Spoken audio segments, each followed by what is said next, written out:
यार सही है, आप बताइए।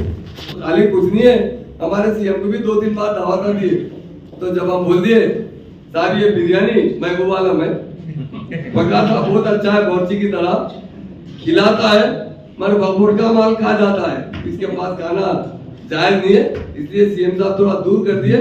तो दूर करने के बाद से तलमला के इसे बयान दे रहा है। मैं मुस्लिम भाइयों से गुजारिश करता हूँ, इनके बातों में कोई दम नहीं है, और कांग्रेस के झंडे उन्होंने जो प्रेस कॉन्फ्रेंस लिए मीडिया से बात कर रहे हैं, कांग्रेस के झंडे वहां लहरा रहे हैं। आप कांग्रेस की तारीफ किस लेवल से कर सकते हैं? आपके पास क्या कांग्रेस की तारीफ करने के लिए प्रूफ है? कांग्रेस हमारी स्टेट में 50 साल रूल की है भाई।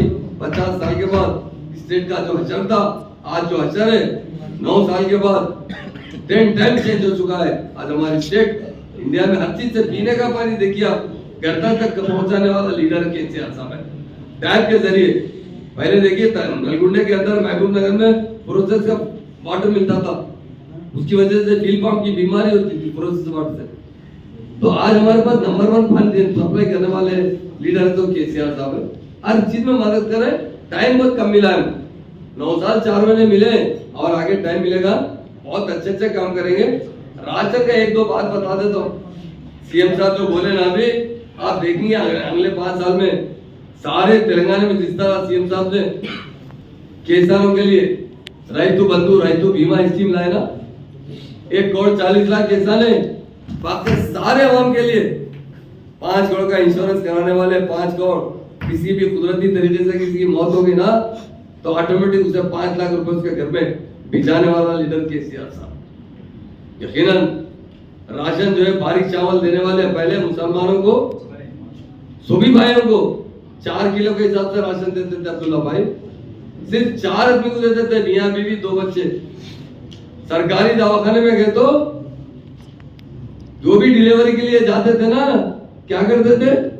पेन रुपए का इंजेक्शन दे देते थे, उसके बाद सिजरिन कर देते थे। आप चेक कर लीजिए, मैं सही बता रहा हूँ, पूरे मीडिया के भाई है। दवाखानों को अवार्ड देते थे, इतने ज्यादा सिजरिन करे 3 बच्चे से बढ़ना ने। अरे केसीआर साहब तो बोल रहे हैं 15 पैदा करो, मैं राशन देता हूँ, क्यों फिक्र की बात है? ऐसा बोलने वाला कोई लीडर है? अल्लाह ताला उनको अच्छा रखे। हमारे आज स्टेट में जो गंगा जमुना तहजीब है, जो प्यार और मोहब्बत है, वो लाने वाला लीडर है वो केसीआर साहब। वो एक जालिम शख्स है।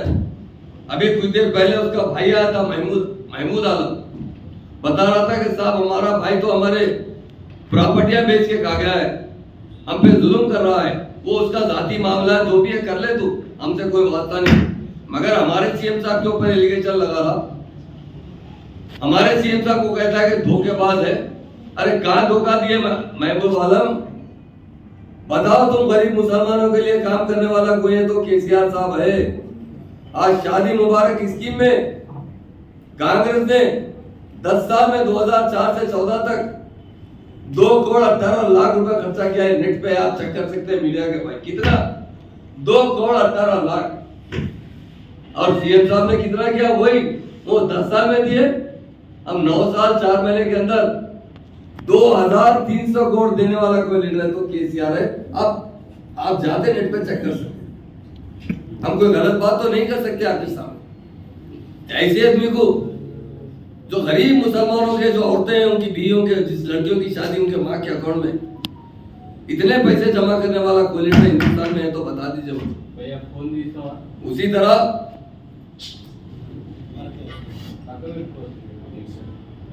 आसरा पेंशन का बताता हूं, कितने पैसे जमा हुए आसरा पेंशन में? 74,000 करोड़ रुपए खर्चा करने वाला कोई लीडर आसरा पेंशन में तो केसीआर। क्या मुसलमानों को 5-6 हजार करोड़ नहीं मिले उसमें? हमने कोई अकाउंट में नहीं चुना। उन लोगों ने 10 साल के अंदर जो खर्चा किया वो 34 करोड़ का खर्चा किया है, और हमारे सीएम साहब ने करीब 12,000 करोड़ खर्चा करने वाले सीएम है तो केसीआर साहब। आप चेक कर सकते हैं, माइनॉरिटी फाइनेंस कॉर्पोरेशन में आप नेट पे बैठकर चेक कर सकते हैं। इतना करने वाले चीफ मिनिस्टर को एलिगेशन लगाना। सर ये सवाल इनसे साहब कुछ नहीं बोल रहे थे। मैं बता रहा हूँ भाई, ये क्या हुआ मालूम? हमारे जो रेवंत रेड्डी साहब है ना, ये हुकूमत नहीं बना सकते। महबालम के घर को जाते हाथ डाल के, महबालम को लंबा आदमी है, हाथ लटकते रहता है, लिंगो कर रहा है। महबालम साहब कुछ नहीं दिए केसीआर, मैं तुमको एमएलसी बना देता हूँ। अच्छा। ऐसा मैं आज गया था, सच्ची बता रहा हूँ आपसे, मुस्लिम भाइयों ने मुझसे कहा, हमारे भोजाराम श्रीनिवास साहब की जो कांसेनी है बांसवाड़ा, उलमाओं से मिला हूँ, वो कहे महमूद भाई हम जानते हैं, आपको जानते हैं 10 साल से, आप जाके क्लियर कीजिए। दो बातें, दो मत आप पे लगा रहे हैं। एक लगाते हैं कि बीजेपी से मिलने वाले, उनको कहाँ खाब में पड़ा, हम बीजेपी से मिलने वाले कभी जिंदगी में नहीं मिलते। दूसरा वक्फ प्रॉपर्टी, वक्फ प्रॉपर्टी में सबसे ज्यादा बट्टेबाजी करने वाला इंसान तेलंगाना के अंदर है, जिंदा है तो महबूब आलम। उसके ऊपर 2014 में FIR भी हुआ है, और जितने लोग इंफॉर्मेशन उसके प्रॉपर्टीज के RTI से ले सकते हैं। और हम भी एक अभियोग में सीधा वहां से आ गया, आते आते हमारे मसीह भाई चेयरमैन साहब को बोला आप भी आ जाओ भाई, ताकि हमारे मीडिया बैंक सामने रहेंगे। तो अब तक एक्शन क्यों नहीं लिया सर उनके ऊपर जो FIR है, और उन अब इल्जाम ये लगा रहे कि 40 से ज्यादा स्कूल कॉलेजेस साहब वो स्कूल्स को बंद किया गया, इंजीनियरिंग कॉलेज को, जो खाली CM साहब के जो फंड पे चलते थे, वो एक उनके स्टूडेंट का रिजल्ट बहुत खराब था, वो इंजीनियरिंग कॉलेज का रिजल्ट नहीं आ रहा था। मैं था एक दिन, एक कंपनी का आदमी CM साहब से आके कहा साहब मैं आपके स्टेट में आकर इंटरव्यू लिया हूँ, मेरे कुछ इंजीनियर चाहिए था, दुबई से आया था वो शख्स, आपकी स्टेट के पूरे बच्चे फेल हो गए साहब, मैं एक को भी सेलेक्ट नहीं कर सका। आपके बच्चों का स्टैंडर्ड जब स्टैंडर्ड देखेगा तो खाली अटेंडेंस थी बच्चों की, और हमारे CM साहब के पास से फंड मिल रहा था, माइनॉरिटी फाइनेंस कॉर्पोरेशन का फंड मिल रहा था, उसके तहत स्कूल चल रहे हैं। और आप बताएंगे, आपको अब बताएंगे, आप जरूर पूछिए, आप बताएंगे हम जो हमारे बच्चे जो टेम्परेचर में पढ़ा रहे हैं ना, ये बच्चों को आगे दाखिला दिलाने के लिए बहुत से इंजीनियरिंग कॉलेज खोलेंगे, IT कॉलेजेस खोलेंगे, अच्छी तरीके से मुसलमानों को एजुकेशन दिया जाएगा।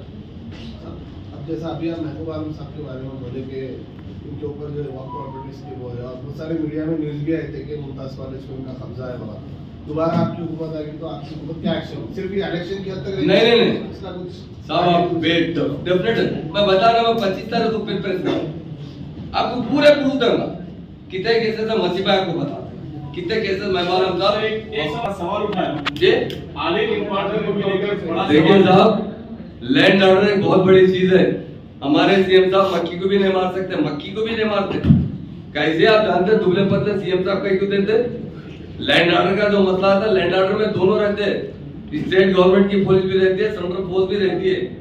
कोई आदमी ऐसा जिसका रिकॉर्ड अच्छा नहीं है, दहशत पसंद है, जिससे हमारे मुल्क के लिए कंट्रोल करना मुश्किल होता, तो हमारा डिसीजन नहीं था। हमारे CM साहब किसी को ऑर्डर नहीं देते। CM साहब कैसे आदमी आप जानते हैं, CM साहब हमेशा रहमदिल इंसान है। वो महबूब आलम जो है वो अकल बुद्धि जो है, उम्र बढ़ गई है, दीवाने बातें कर रहे हैं, हमारा एनकाउंटर से डेफिनेट हमारी गवर्नमेंट थी जरूर, पर उसके जो एलिगेशन रहते उसके हिसाब से उसका जो काम किया उसका हमारे CM साहब भी अफसोस का इजहार करे, और यकीनन हम उसका अफसोस का इजहार करते हैं डेफिनेट। उसके बाद देखिए आप जिस तरह हमारे तेलंगाना के हालत है, आप एक इनकाउंटर बोल रहे हैं, कितने फिसाद में मुसलमान को मरते थे आप बताइए, हिंदू भाई मरते थे, कितने फिसाद होते थे? तेलंगाना बनने के बाद एक भी फिसाद हुआ क्या बताइए? इतना लैंड ऑर्डर कंट्रोल करने वाले लीडर तो KCR साहब। अगले साल से क्या कोई आपसे सीट का मुतालबा था क्या? साहब वो पहले से ऐसा था, वो बिल्ली के काम में चिचड़े जो होते ना, उन्होंने पहले आए थे हमारे साथ भी, समझे चलो भाई अच्छा आदमी, ऊंचा पूरा तगड़ा आदमी है, कहीं भी अगर गया तो तेलंगाना का इतना 7 फीट का आदमी नजर आता है, ऊंचा पूरा खुद तो होता देंगे। बस पहली मर्तबा 2014 में KTR साहब के खिलाफ काम करे, जब से हमसे दूर हो गए। तेलंगाना आने से पहले, आने के इमीडिएट बाद जब इलेक्शन आया, तेलंगाना आने से पहले जब तेलंगाना का बिल पार्लियामेंट में पास हुआ, उसके 2 महीने में ही इलेक्शन आया। वो इलेक्शन में सबसे पहले KTR की मुखालिफत करने वाले आदमी था, जब से हमारी पार्टी से ताल्लुक नहीं है उसका। पर आज चूंकि मैं बताया ना, रेवंत रेड्डी साहब कई लोगों को MLC की बात कर रहे हैं, तो उधर से कुछ जो लोग इसका शौक पूरा नहीं हुआ पहले, वो पूरा करना चाहते हैं। ऐसी कोई बात नहीं, इंशाल्लाह हम जो भी एक्शन है आज बोल रहे हैं, कल भी जरूर जो भी जस्टिस करना है जरूर किया।